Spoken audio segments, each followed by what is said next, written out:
அல்லாஹ்விற்கு பிறகு கவனத்தில் எடுக்க வேண்டிய ஒரு உறவென்றால் உம்முக் உம்முக் உம்முக், உன் தாய் உன் தாய் உன் தாய். அதற்கு பிறகு யார் ரசூலல்லாஹ்? உன் தந்தை. அனிஷ்குரிலி வலிவாலிதைக், பெற்றோர்களிடத்திலே நல்ல முறையில் நடந்து கொள்ளுங்கள். என் சகோதர சகோதரியை, எனக்கு நான் சொல்கிறேன், நம்முடைய தாய் தந்தை நமக்கு செய்த அருளை போன்று அல்லாஹ்வுடைய அருளால் வேறு யாரும் இந்த உலகத்திலே நமக்கு எந்த அருளையும் செய்துவிட முடியாது. ஒட்டுமொத்த வாழ்வையும் நமக்காக கொடுத்து நம் நலனை மட்டுமே குறிக்கோளாக கொண்டு வாழக்கூடிய உறவுகள் அது.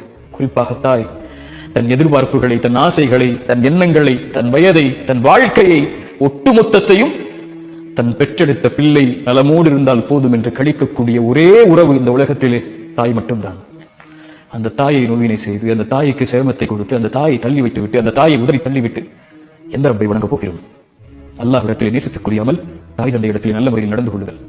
அஸ்ஸலாமு அலைக்கும்.